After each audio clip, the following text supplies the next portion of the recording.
If everything is easy all the time, then you never practice, you just play. Practice is work, and the work is about transforming what's hard into something that's doable, ideally easy. So when kids never get that frustration, they don't get to exercise that muscle. Welcome to the Time to Practice podcast. This is a space where we talk about music practice, the ups and downs that young musicians go through related to practice and learning music, and how we as parents, caregivers, and music educators can support the young musicians in our lives, support ourselves, and support each other. My name is Christine Goodner. I'm a music educator, author, and podcaster who's made it my mission to talk about music practice and supporting educators and families looking to make home practice more effective and to reduce conflict and frustration in the practice room. I'm so glad you're here. This episode is brought to you by my upcoming enrichment course for music teachers called Setting Families Up for Success: New Student Orientation and Ongoing Support Systems for the Studio Teacher. This is a 10-hour enrichment course through the Suzuki Association of the Americas, and it's offered through the Oregon Suzuki Institute. We will meet online 4 Fridays in October, and I'd love to have you join me. You can read more information about it and register in the show notes. There'll be some details how to do that, and also you can look up this course on the SAA website. Welcome to September. We are launching back into our regularly scheduled programming after a fun summer of music practice tips and a deep dive on the topic of perfectionism. You can always go back and catch up on any episodes you miss through anywhere you hear your podcasts. This season, I'm excited to be kicking things off with a guest I was thrilled said yes to coming on the podcast. Suzuki violin teacher trainer, author of Helping Parents Practice and Building Violin Skills, 2 books I personally love and recommend all the time, a frequent guest speaker and clinician, and a psychotherapist in private practice. Edmund Sprunger holds a unique perspective, having studied with Suzuki in Japan, decades of teaching experience, and deeply caring about supporting the parents who are supporting their children in practice. And all of that, along with his perspective as a psychotherapist, really gives him a unique perspective to speak into a lot of the issues we talk about all the time on this podcast. We start off today talking about ways to support practice at the start of the school year, but then we get into a really great discussion on the importance of frustration and what kids gain from having experienced it, with a supportive adult involved, and the complicated and important role that parents play in supporting their students in music practice. Enjoy. So welcome, everyone. I'm excited to be here today with someone I'm always thrilled to speak with, Edmund Sprunger.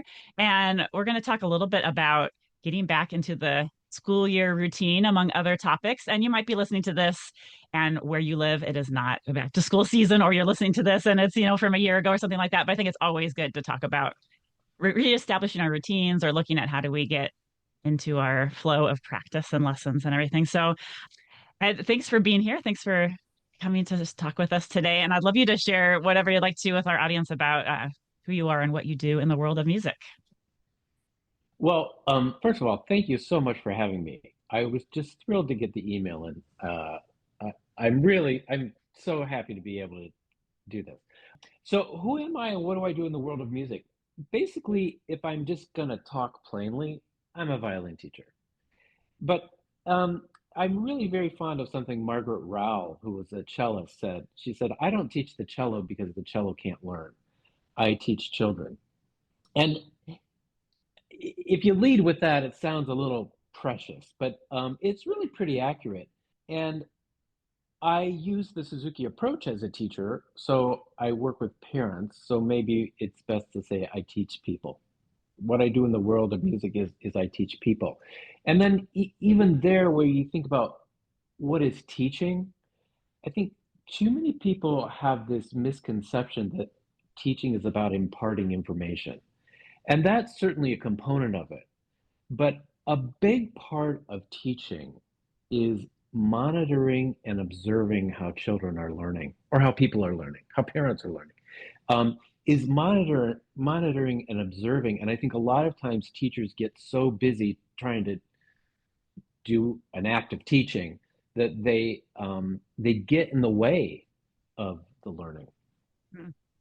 So that's in a nutshell, probably more than most people might want. But that's how I think about what I do in the world of music. Hmm.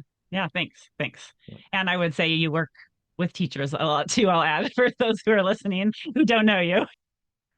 I do, right? I work with teachers. That's right. And yeah, we'll dig into more, I'm sure, of part of what you just said. There's a lot there. But I, especially, this is going to come out, this episode's coming out September, new school year, at least where I live, and people are getting back into their routine. And I especially wanted to talk about because I get a lot of questions this time of year. Oh, in the summer we were more relaxed, or how do we get back into our routine of weekly lessons and hopefully daily practice, and how do we just go from whatever's been happening before this line in the sand when the new schedule starts, how do we go from that to like a little more structured practice? And a lot of things come up that people tell me about, which is my child's kind of resistant of getting back in this routine. Not everybody, but some people. Hmm. Maybe I, as the grown up who's helping with practice, am feeling overwhelmed and frazzled because of everything restarting again.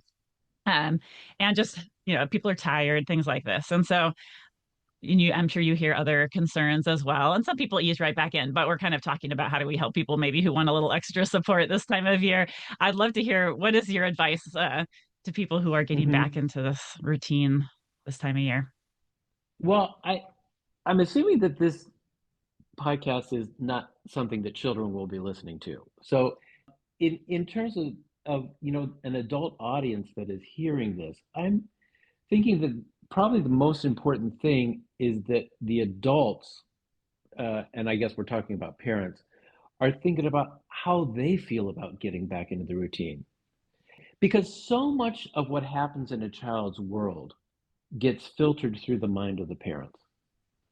And the example I use all the time is that when an infant is crying, screaming, maybe, the parent is going to think about why is my baby crying?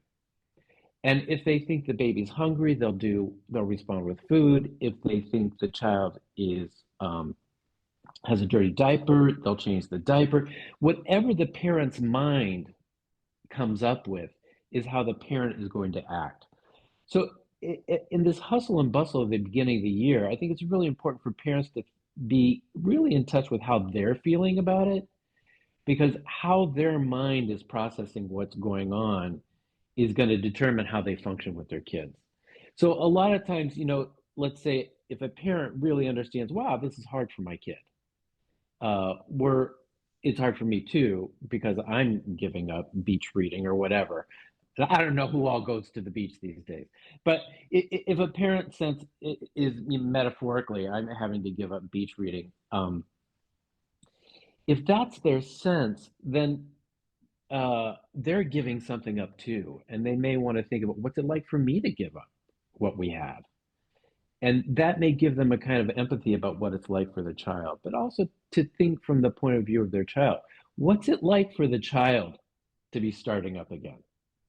And one of the things that I learned from a really important mentor of mine, his name was Moisey Schaffer. He was a child psychoanalyst. He was my supervisor for a year about 20 years ago, and then he retired, and we ended up becoming good friends. But one of the things that Moisey said in a class he taught, actually, I was teaching the class, and he was a guest speaker. He said that when kids start school, they have to comply to a set of rules that they never agreed to. Mm. So they're entering this world that they didn't really sign up for. Now, that doesn't mean those rules shouldn't be there. That doesn't mean that world shouldn't be there. But to understand that, especially depending on the age of the child, that's a lot for them to have those kinds of restrictions.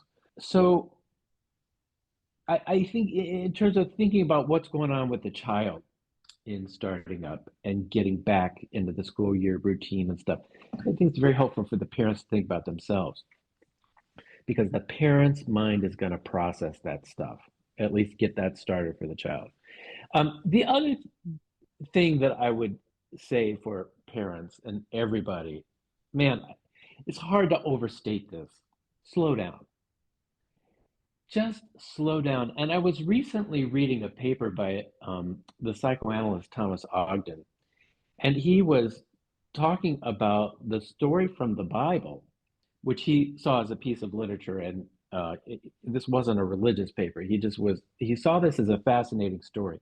And his fascination fascinated me. But he was basically saying, in the story where Jesus is confronted by, I don't know, leaders in the church who say, we caught this woman in the very act of adultery. And the law says that, the law of Moses says that she should be stoned. And what do you say? And they're trying to put Jesus in this bind where he either disrespects and disobeys the law or he incites violence. Like he's responsible for violence against this woman. So Jesus's response is to just say nothing. And he starts writing in the sand. Like he starts writing in the dirt. It doesn't say anything about what he writes, but he just starts writing in the dirt. And that the reason Thomas Ogden is writing about this is he says this is an example of creating a space for thinking. By doing nothing, you can create a space where a new idea could occur or a new thought could occur. And then the response from Jesus is let, you know, he among you who is without sin cast the first stone. Well, that's like, who would have thought of that? Like that kind of stuff can come when you give yourself a pause and a moment to think. So when you're not, okay, so this is a challenge of working with kids. When you're not sure what to do, have them do something they do well and enjoy. Because if you just stop, kids like action. If you just stop and do nothing, they're going to be bored, they're going to freak out.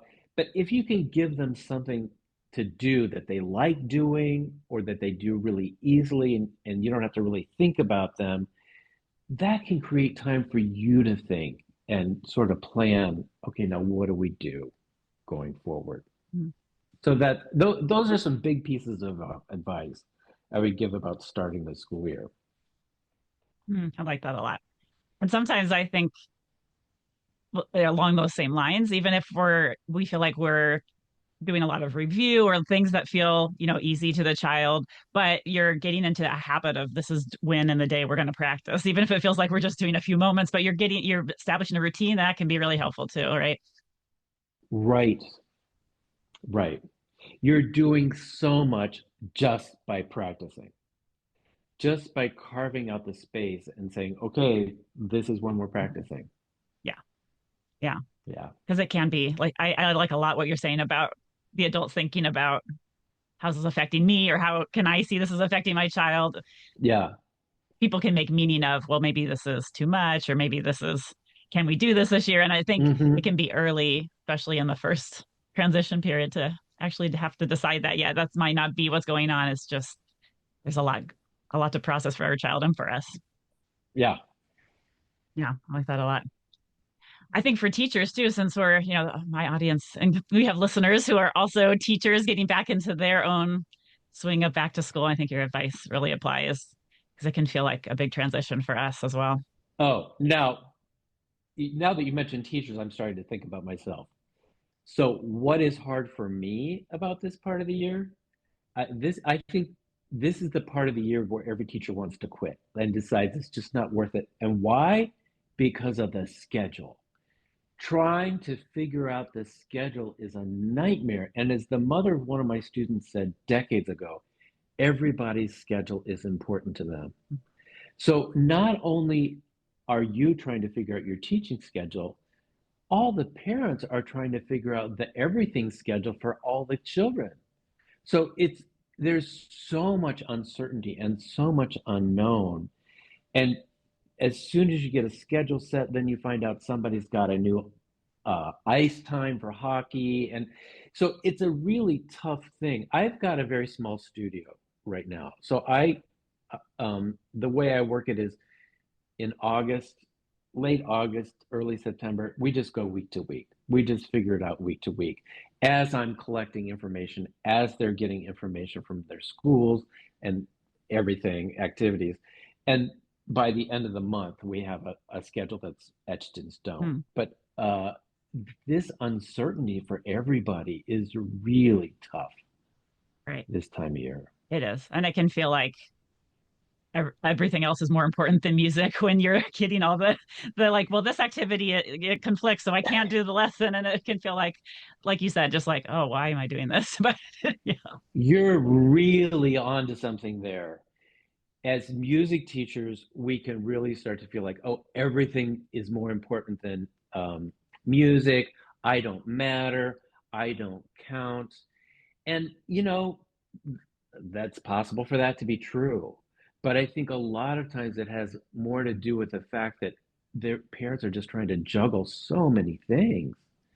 And you know, there are teachers who say, I'm setting my schedule on May 15th, and that's going to be the schedule for the fall. And if they can do that, that's fine if that works for everybody. But I've always tried to work with people and balance things out in a way that we can. I don't know, scheduling has just been the bane of my existence. And I think it is for everybody.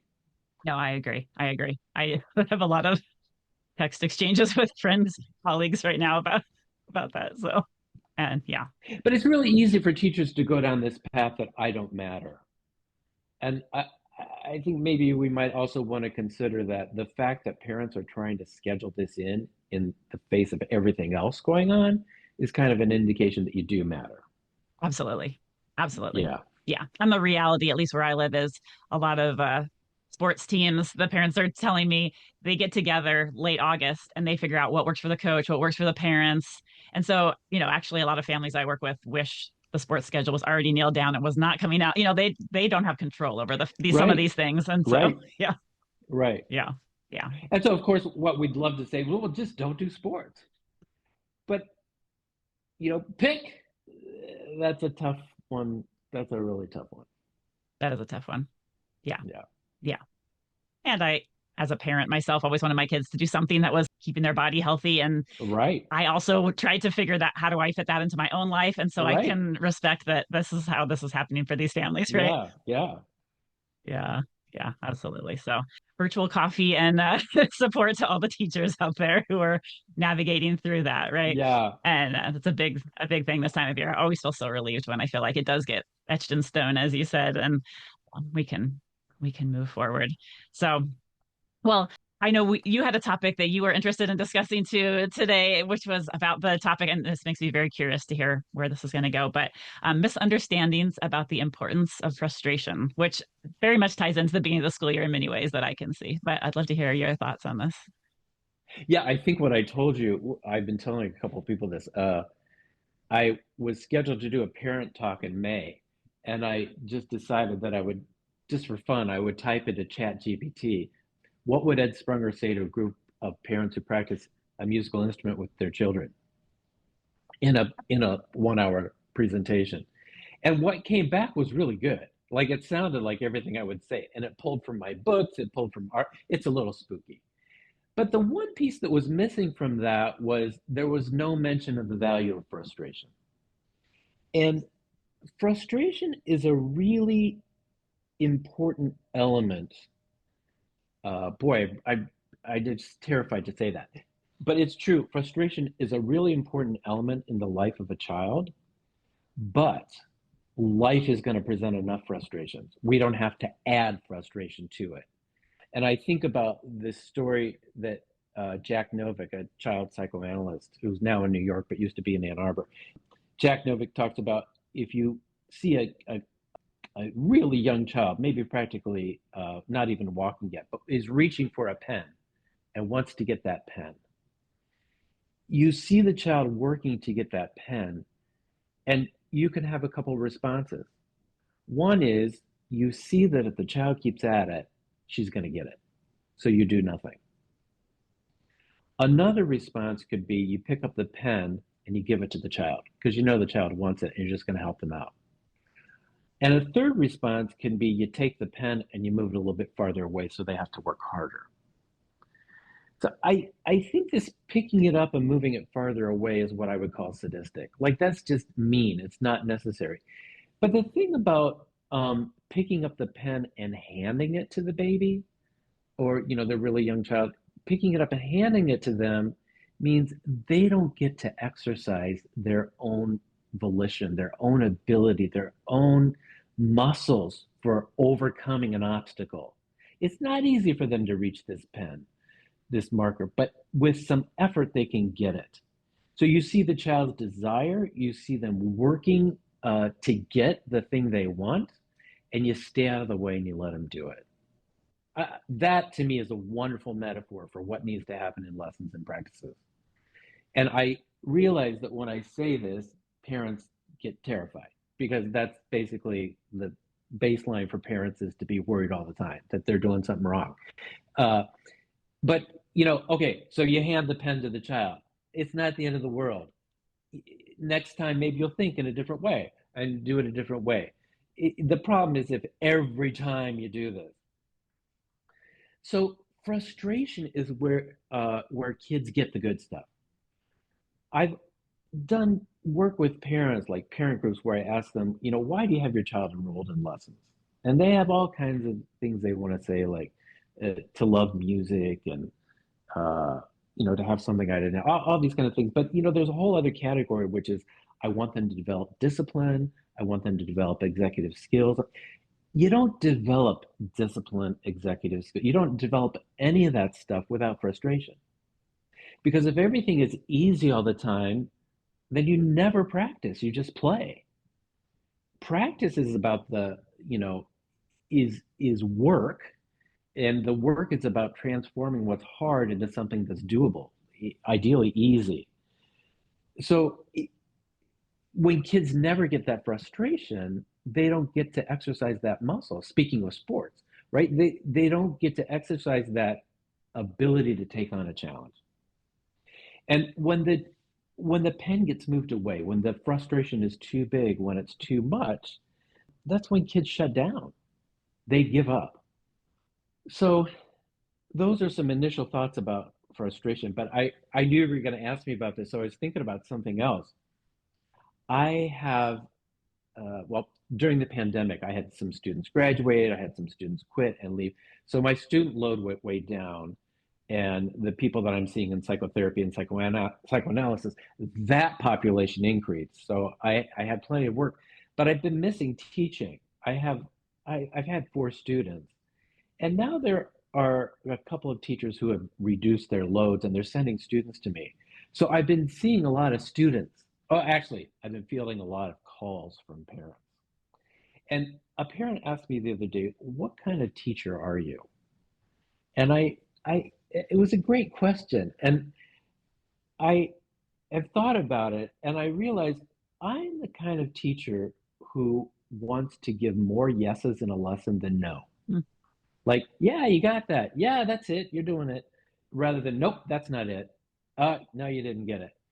So I want to give as many yeses as possible in a lesson, which means I have to break the task down into really small pieces so that the child can do the small piece and get it. And I can say yes in a genuine way, not in a gritting through my teeth, yeah, you got it.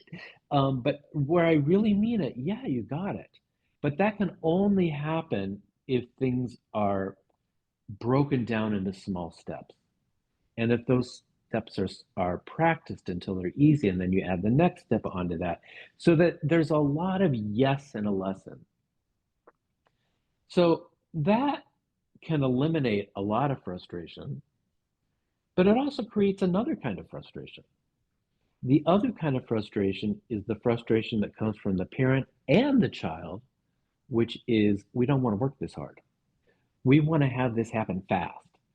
Can't you just skip these steps? Can't we just do this, somehow by magic? They don't say those words, but so even when you're trying to reduce frustration as much as possible, the frustration is there because playing doesn't happen by magic.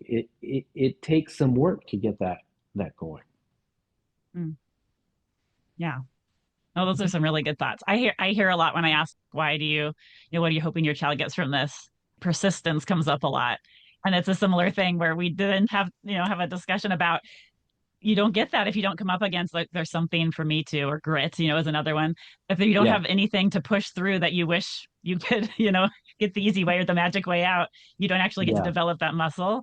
And in that way, yeah. music gives us a real gift, and it's a really hard one gift sometimes because the process is not always fun to develop that. Or it's hard to see our kid go through that as a parent, I will say, because it's hard to see. It was hard for me to see my kids struggle through something that I wish they didn't find so frustrating, or I see them overwhelmed by their emotions, and how do I help them navigate through this? Those are big, big jobs as a parent. Yeah. And what enters into a music lesson, this is a big reason of how I ended up as a psychoanalyst. But what enters into a music lesson is that when a child starts at 4, which is my preferred age for starting kids, I don't like to start younger than 4. A lot of reasons why, but by the time a child gets to you at 4, or even 3 or 2, but they have had a lot of experiences already that have created a template for how they're going to deal with frustration. And there's a paper by D.W. Winnicott, a famous child psychoanalyst who died around in the early 70s. And he was like in his late 80s, I think. Winnicott wrote a paper called The World in Small Doses. And it's about the idea that when a child is born, the parents provide magic. A kid can go, a baby can go from being hungry, distressed, and uncomfortable to being satisfied and happy. And that happens because the parent brings food. So that original connection with the parent is that the parent is the person who can convert distress, frustration, if you will, can convert all that into pleasure. So no wonder kids expect that their parents will make everything easy for them because that's the original template that's in there for them. They don't have that with teachers. They didn't have that relationship with them with their teachers. If a kid starts with me at 4, that's when we're starting our journey together. But so this distress that they have with their parents, some kids early on, because of the environment, the world is too big. Like they don't get the world in small doses. They get a big chunk of reality way too soon. So early on, when parents are really attuned to their kid, the kid is going to be hungry and in distress, and the parent will be right there. And over time, the parent isn't quite so Johnny on the spot, and it takes a while. But that's manageable for the child. But if you have a child that is born into a really chaotic environment, and um, for whatever reason, they have to wait too long, it's more frustration than they can manage, and they shut down in all kinds of ways. Um, and so, this idea of grit, you have to have grit, that is developed by having someone help you develop it. And, every so often you encounter a student who can't handle the frustration of the work because, I don't know, let's say when they were 2, um, one of their parents was killed in a car wreck and the family went into chaos. These are not bad parents. This is called life is hard. And the child didn't get what they needed to be able to manage and have an ally in battling some of these challenges. So they shut down, and they'll shut down in lessons. And it can be really confusing for teachers because we've got the best games, right? And the cutest animals, the stuffed animals. So um, anyway, those are some of my thoughts about frustration. Yeah, yeah. And I think I encounter too students sometimes where violin, which is what I teach, is the first thing that they've done that has felt really hard to them and not easy. Yes. And in that way, they feel like they don't know how to manage this because other things did come to them quite easily. And this is the first thing that feels like, why can't I do this as easily as everything else? So, Exactly. And let's add to that, sometimes for the parents is the first time they've faced something hard. mhm. As a child, therapist, one of the first things I think about is when a child starts to walk, that is a new point in the parent-child relationship. Because prior to a child walking, the parent and child are kind of on the same page. But when a child can walk, they can walk away from the parent. They can get into all kinds of dangerous things. For the child, the world has suddenly become a very interesting place. For the parent, it's suddenly become a very dangerous place. So that's a real conflict for the two of them, and how they work that out kind of helps set a template for how they're going to do other stuff. So maybe that worked really well for them. And sometimes, people will get into taking lessons, and this is the first time the parent has encountered something really hard, or it's harder than the parent thought it was going to be. Sure. So the parent is disenchanted and has to kind of, figure out how to manage that. Yeah. So if we have parents listening who think, yes, that's me right now in my journey as a parent supporting my child in music, what do you think the an approach would be to if one can realize like, oh, this is the problem, this is what's causing me some stress. What should I do? Okay, well, so I work in what we probably call the psychotherapy space. I'm a big proponent of therapy, but you've written books, I've written books. One of the things behind my books is that I've tried to write about the things parents have told me about in private, and address those things so that a parent can take the book and go read in private Mm, and not have to raise their hand in a parent group, not have to talk to their teacher about it. But if they can read in private, maybe they can gradually start to process and think about what's giving them challenges. mhm. And then that might help them talk with their teacher, or if it's too big for a lesson, talk with a therapist. Yeah. Yeah. It does. People have told me Suzuki made them a better parent because they really had to, in order to make this successful with their child, work on their own selves. So if you're listening to this and that's you, we acknowledge that's a big ask, it's a big task. And hats off to you for being willing to work through, whatever you need to do this. Oh yeah, I've heard that many times, as have you. And the most poignant for me was when a parent picked me up at the airport. I was doing a workshop. Parent picked me up at the airport, and on the way to where I guess where I was going, probably the hotel, she said, "Yeah, I think of practicing as my spiritual practice. Mm, Practicing with my child is my spiritual practice. It's where I face all kinds of things that I have to figure out what to do with." I thought, wow, that's a that's wonderful, and wonderful for the kid to have a parent who is, you know, doesn't have it all together. Parents don't have to have it all together, but the fact that a parent is demonstrating that this stuff can be processed, and you know, it's like the mama bird who chews the food first and then gives it to their child. Very yeah. nice metaphor. Yeah. Yeah. I recently did a parent group and the theme everybody came with was I want to practice my child differently than I was practiced with because I had this I want my kids to have music but I don't want them to have this other experience I had and so I'm really working hard at how do I do that and still have them work hard make progress and yeah, What were the things from their experience that they wanted to get rid of? like feelings that the product was more important than them as the person Yeah, or that they could never measure up, yeah, yeah. that they were disappointing their parent in some profound way because of what was coming out in the instrument. Yeah, that's a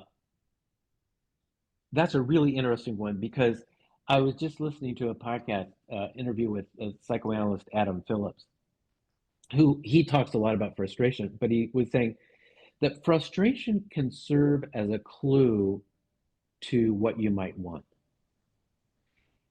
And if the frustration is too big, then the child shuts down. But if it's manageable, it can serve as a clue to what you might want. And I thought about this, and I thought it's like if you're trying to learn Becker Gavad and you're frustrated with it, but you're working on it because you want to learn Becker Gavad, that's a really great experience. But if you're working on Becker and you're learning it so you don't disappoint your parent or your teacher, that's a different kind of wanting. That's one of the things that I really hope to do at lessons is to kind of keep in touch with what it is that the child wants. I want plenty of things. Uh, but I check in with students. What do you want from this lesson? Or how does that sound to you? Like, how did you've changed something? How does it feel to you to change it this way, to do it this way? And students that have been studying with me for a while, they have a sense. Students that are transferred in, they have no idea what the right answer is, and they're looking for the right answer. But I'm genuinely interested in what is the child's experience of playing with a bigger sound or playing in tune or whatever. And if they start thinking about their own experience and themselves, then it's less about, am I making my mom happy, my dad happy, my teacher happy? So Exactly. Exactly. Because that's always going to be there. that's human nature, of course. Yeah. Yeah. Yeah. Yeah. Yeah, such interesting topics. And I'll just cap off our frustration comment with one of the things that I learned in my training, like early childhood education and circle of security training, Mhm. is that one thing that really helps students navigate and tolerate frustration is having an adult who is attuned to and like interested in what is your experience. Let me help you navigate these feelings so you don't feel alone in them. You know they're not too much for you because I'm here to walk through them with you. So Yeah. I realize our listeners can't see me nodding big time to every time you everything you're saying. It's so important is to not be alone with it. Yeah. right. I think if we're the parent seeing our child in those big emotions, just knowing, be sitting there with them and letting them know that their emotions aren't scaring you as the parent. It's like, I'm here with you. Let's take a breath. Let's break Yeah. this down into a smaller chunk, like you were saying earlier, Ed, or let's ask the teacher how we can do that if we're not sure as the parent. Yeah. But letting your child know, like, hey, we're here together. This is, manageable together. I'm here with you. And that's one of the wonderful things I think about Suzuki teaching for me is that the child gets to have a grown up, hopefully a supportive grown up there in the space with them, helping them do this because that's Yes. how they Yes. gain all these, character qualities or life skills or, things that we're talking about. Exactly. And the parent gets that too. Like I really hope that what I do is support the parents as well. It's so not easy what we do. Right. It's a lot to keep track of. I think in an ideal case, we see that, oh, my parent will help me navigate these things. And then when it's not violent, it's, I have this huge life choice to make, or something in my life that's really Right. big, that's bigger than violin is coming up. Oh, my parent knows how to help me through these things. That's a gift that's, aside from what we do, but a side benefit in the best of cases, I would say. Yeah. Yeah. Yeah. And my parent can help me with this, but also if they don't want to talk to their parent, the idea there are other people in the world who can be helpful Absolutely. because they've had that experience with you. Right. Right. No, very true. Yeah. Very true. Well, such a great topic. I know we could both talk about this for a very long time, but I really appreciate you giving us some. Oh, we Yes, could. Yeah. enjoyed it Yeah. very much. So thanks for talking about all this. I know you have a unique perspective from teacher who works with parents and teachers and students, and then also your psychoanalyst training and work because not everybody has all those sides that they can look at issues from. And so I always learn so much talking with you and hearing you speak. I know my colleagues do as well because yeah, it's a perspective not everybody has. So it's good to see it from all sides. Well, I think I've really been reflecting on my life lately. I think I'm in my 60s now, so I think I think about the past decades, and I realize, I studied with Suzuki in my early 20s, and it really set a course for my life about changing the world.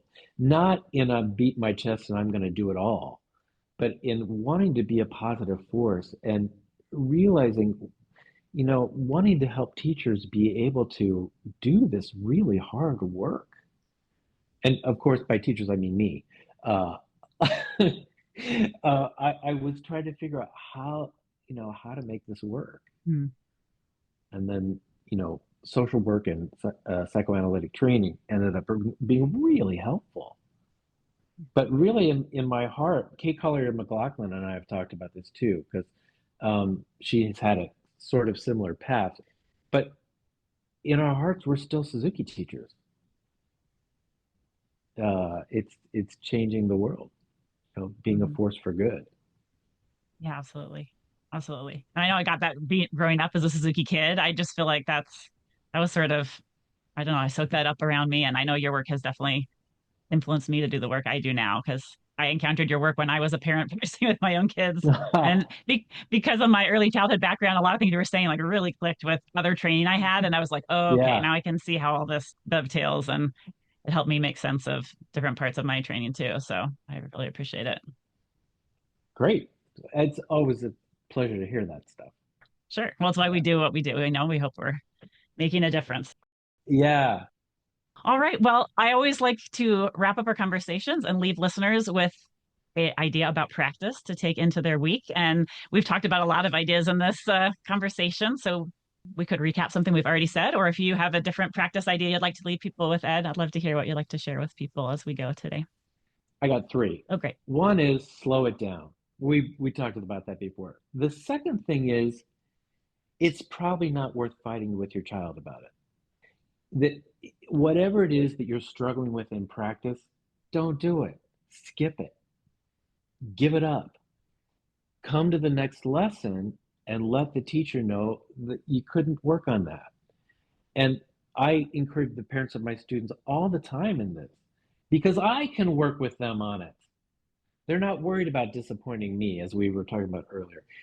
Just save it for the teacher. And after we've done that 1, 2, 3, 4 weeks, then they can practice it at home. But it's not worth your relationship with your child. So, number one is slow it down. Number two is just don't do it, save it for the teacher. And then the third one is, well, if we don't work on it, what are we going to work on? There's always review. And especially as you're thinking about starting the school year out, do easy review.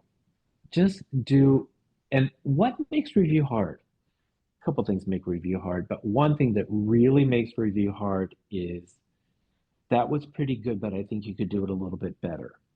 If you think about no, just play it. They're moving, they're playing, they're doing stuff. I found myself practicing piano more lately because last fall I was supposed to get together with my family on the coast of Oregon, and as soon as we all got there, I came down with COVID. So I spent the week in my brother's condo while they were all on the coast of Oregon, and I didn't have much to do, but I did have a piano, and I started playing scales every day. Mhm. Scales, and because I didn't have any music, and just the act of moving, just the act of doing it, really started transforming my playing just because I'm doing it. So there's review, and you've always got review, and it doesn't have to be at the highest level. Just get them playing, just get moving, just get going. Mhm. Well, those are all great advice. And I always say there's many ways to practice. You have one relationship with your child. Oh, yeah. And I just love what you said because it's not worth ruining the relationship with your child over a practice task. Like, please come to us as teachers. We want to help you. Yeah, well, what you were just saying about working with these next generation Suzuki parents who grew up as Suzuki kids, who want their kids to have a different experience. So informative. Yeah. Yeah. We can look back and say, like, oh, that's not. I hear stories about people whose relationships were ruined with their own parents. It's like, it isn't over, C natural versus C sharp. It's just not worth it. It just let your teacher help you, like you said. So, such great advice to end on. Yeah, on the violin fingerboard, what? It's a quarter of an inch, right? Not worth it. No, no. All right. Well, thank you so much for your time and your insights. It was great to speak with you today. This was great, Christine. Thank you so much for having me. Before we go today, here are a few of my takeaways from today's conversation. On the topic of getting back to school or back to a routine, I really liked what Ed had to say about taking a moment to consider how all this affects us as the practice support grown up at home and how we can approach this season that can really set the tone. And I think it's absolutely valid to think about what you need to show up and support your child in practice at this busy time of year. I know I would often make a big mug of tea for myself when practicing with my kids. Some parents tell me they put a cozy blanket on their lap, or the pet comes in, their favorite pet comes in and sits at their feet. Other people tell me they focus on quality time they get with their child when they are tempted to skip because they are exhausted or short on patience on any given day. So I do think it's really important to take care of ourselves in little ways so that we can show up and be ready to support our child.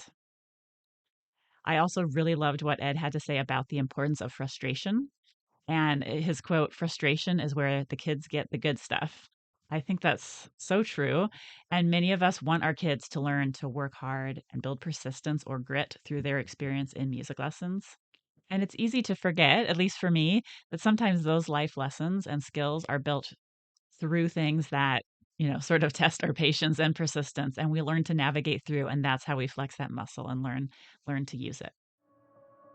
I also think the advice to slow down and even hit pause when something is overwhelming or causing too much frustration in home practice is a really important one.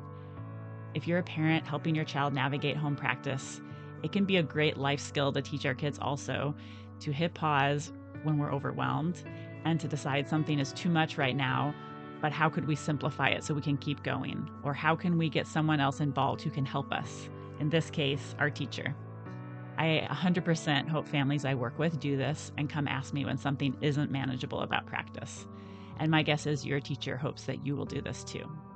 All right, time to practice, community. I hope you enjoyed this conversation as much as I did. This season, we'll have one long format interview like this a month. And then we will also have shorter episodes where I bring you practice ideas and tips, frequently asked questions, and we'll also have our wonderful frequent guest, Barbie Wong, come on and talk with us about music practice often as well. So I will look forward to being back with you next week. If you can think of someone who would benefit from listening to this episode, you can support the work that we do here on this podcast by sharing this episode with your music community, with a friend, with a colleague, and help spread the word of what we're doing here so that more people can get the benefit of hearing Ed Sprunger's wise words he shared with us today. All right, everyone, I wish you a very happy week of practicing. Take very good care.